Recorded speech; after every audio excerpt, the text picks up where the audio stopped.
Baiklah Bapak Ibu, pada siang hari ini kita akan melaksanakan kegiatan presentasi pemberdayaan komunitas belajar KKG Guru Kelas SD 03 Mengkait dalam mewujudkan implementasi kurikulum merdeka.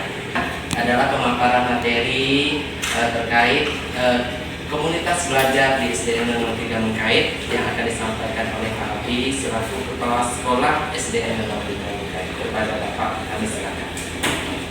Kita semua. Pertama-tama tidak lupa kita mengucap puji dan syukur kepada Tuhan Yang Maha Esa pada hari ini ya, tanggal 26 Agustus tahun 2024 dalam kegiatan presentasi kelas sekolah sebagai penilaian kinerja kelas sekolah di semester 2 periode Juli sampai dengan Desember. Baiklah, saya akan mempresentasikan terkait dengan komunitas ya belajar. Terlebih dahulu saya akan menyampaikan terkait dengan komunitas belajar. Apa itu komunitas belajar? Ya, komunitas belajar itu adalah sekelompok guru, tenaga kependidikan dan pendidik ya. Jadi ada TU, ada pendidik sekolah, ya, ada guru, ada tenaga yang lainnya yang memiliki semangat ya dan kepedulian yang sama terhadap transformasi pembelajaran, terutama dalam implementasi kurikulum mereka. Nah, kalau di beberapa tahun sebelumnya, sebelum kita masuki kurikulum merdeka, kita hanya mengenal istilah KKG ya, dan itu hanya berlaku tidak lintas wilayah. Namun dengan adanya kurikulum dengan paradigma baru, komunitas belajar ini lebih luas. Kita bisa berbagi praktik baik, bisa sharing antar komunitas yang ada di kecamatan, lintas daerah, dan bahkan nasional. Di sekolah ya, yang pertama memfasilitasi belajar bersama tentang kurikulum merdeka. Seperti apa yang sudah kita laksanakan ya, mengerjakan bersama platform mereka mengajar. Seperti topik-topik yang ada di TMN tersebut, salah satunya ya kurikulum merdeka sudah kita selesaikan. Kemudian yang kedua, bagaimana bisa memfasilitasi diskusi untuk memecahkan masalah dan berbagi praktik baik seputar kurikulum merdeka. Yang ketiga, memfasilitasi serta berkolaborasi. Jadi kita kerjasama lintas mata pelajaran, guru kelas, gitu ya, kelas sekolah, untuk mengembangkan perangkat ajar berbasis kurikulum merdeka. Ya, sekarang sudah kita kenal ada CP, ya, TP, ATP, modul ajar. Jadi perlu kita kembangkan bersama perangkatnya dalam kegiatan komunitas belajar. Yang selanjutnya, memfasilitasi refleksi ya pembelajaran rekan sejawat. Jadi Bapak Ibu, seperti halnya kepala sekolah sudah melakukan penilaian terhadap observasi yang sudah Bapak Ibu lakukan. Selanjutnya nanti Bapak Ibu melakukan tindak lanjut. Kemudian langkah berikutnya melakukan refleksi. Refleksi ini seharusnya dilakukan setiap hari selesai guru mengajar di kelas.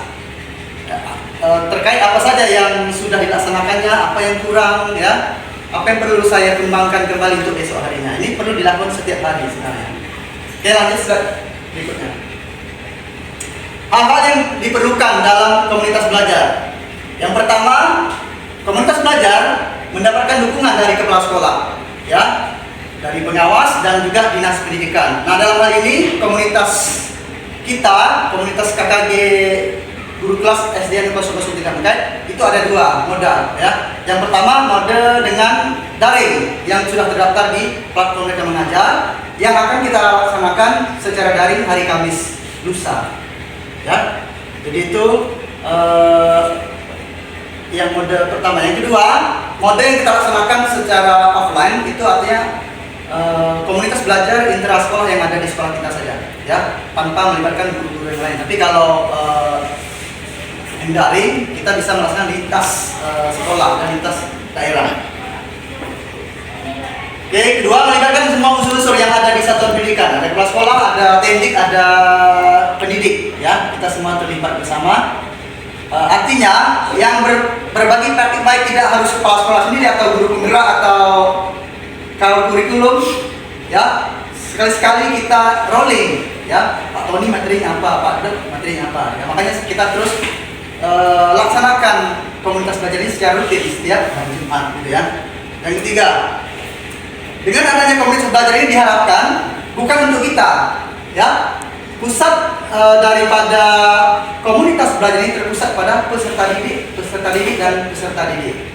Jadi bukan sasaran ke kita. Ya, itu yang hal yang kedua. Tapi bagaimana kita meningkatkan mutu pembelajaran, ya. Jadi sekarang juga kita diminta oleh kementerian mengisi survei refleksi Kombel, ya, yang sekarang sudah dilakukan dari bulan Juli dan Agustus, sudah 2 kali kita melakukan refleksi. Ya, di situ kita masih lihat ada kelebihan, ada kekurangan, ya, nanti kita tingkatkan lagi. Yang keempat, melakukan evaluasi secara berkala. Kegiatan Kombel yang sebelumnya yang belum selesai kita lakukan evaluasi dan kita laksanakan kegiatan yang belum selesai. Tidak semua kegiatan yang bisa kita laksanakan karena terbentur dengan waktu, ya, waktu dan juga kesempatan Bapak Ibu untuk kita menyesuaikan anggaran, ya. Kemudian yang kelima, melakukan tindak lanjut. Jadi dari 1 sampai 4 sudah kita refleksi, kita evaluasi, kita lakukan tindak lanjut.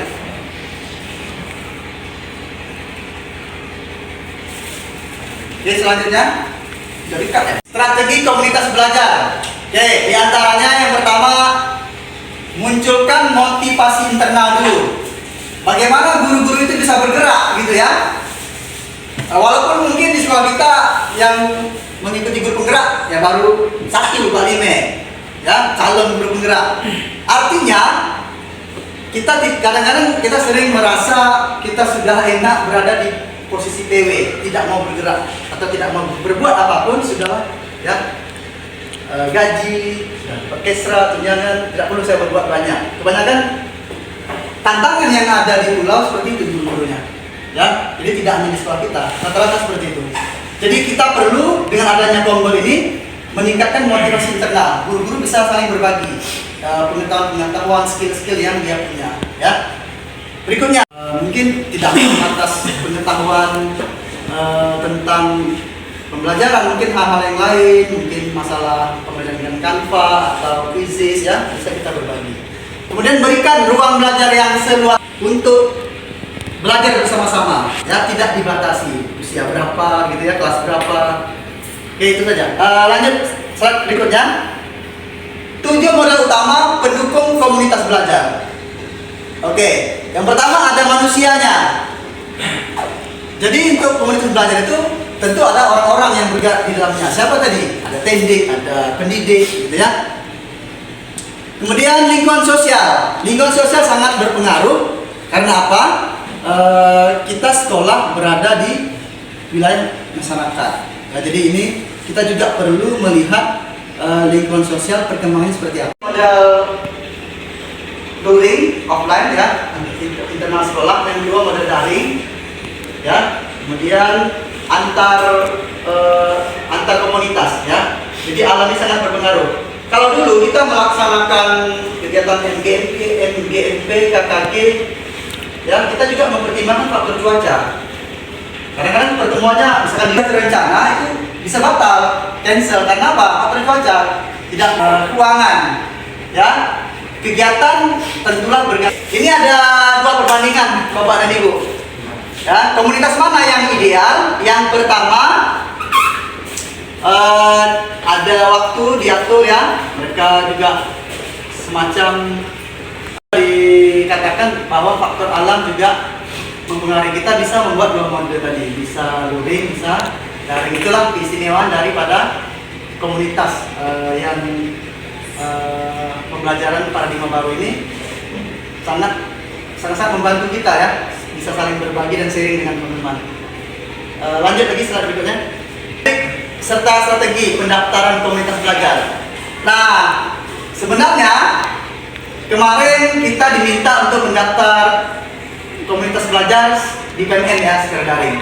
Namun sekarang tidak terbatas secara daring saja, bisa internal sekolah itu namanya intrasekolah. Jadi yang pertama langkah-langkahnya mandiri di PNM minimal, misalkan topik 1 sampai 5. Kemarin topik 1 dan 3 itu udah lulus dapat sertifikat, bisa kita membuat komunitas belajar. Ada ketua, ada anggota 2 ya. Jadi situ secara daringnya nanti terdaftar di PNM itu diseleksi oleh kemarin tahun 2022 ya, kita menerima penghargaan di provinsi. Waktu itu saya hadir di hotel Batam ya untuk menerima sertifikat. Waktu itu Anamos baru 2 yang terdaftar. Banyak yang daftar tapi tidak tembus. Kemudian daftar komunitas, belajar pada fitur komunitas yang ada di PNM. Setelah daftar, nanti dia akan menerima semacam notifikasi ya, nanti akan muncul. Ikuti setiap tahapan yang ada di formulir pendaftaran komunitas belajar. Oke, nanti dia akan tampil. Ada tempat konsumsi, ada narasumbernya, ada penggeraknya juga. Dia membuat program kegiatan luring secara rutin. Ya, ini ada tanggal-tanggalnya ditentukan. Untuk yang penggerak B, oke. Untuk kegiatan luring dilakukan sesekali untuk keakraban dan dilakukan di sekolah salah satu anggota yang bisa dipinjam.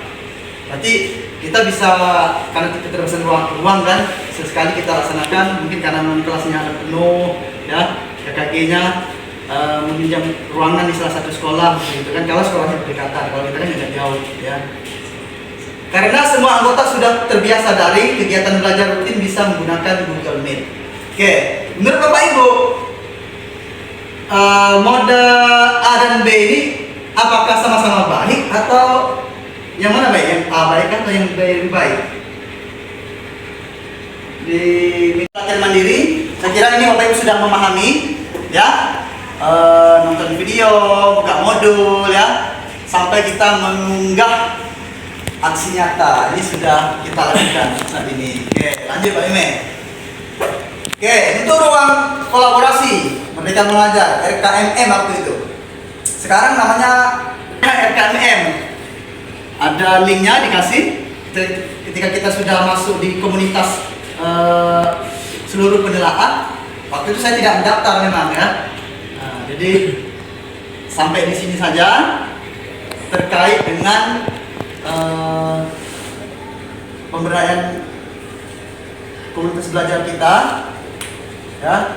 Mudah-mudahan kelompok ini terus berjalan. Dan nanti kita usahakan kalau memang ada waktu kita laksanakan dengan dua mode, baik daring maupun luring. Mungkin saya mohon maaf. Demikian presentasi yang dapat saya sampaikan. Akhir kata saya sudah dengan selamat siang, salam sejahtera untuk kita semua. Tuhan memberkati.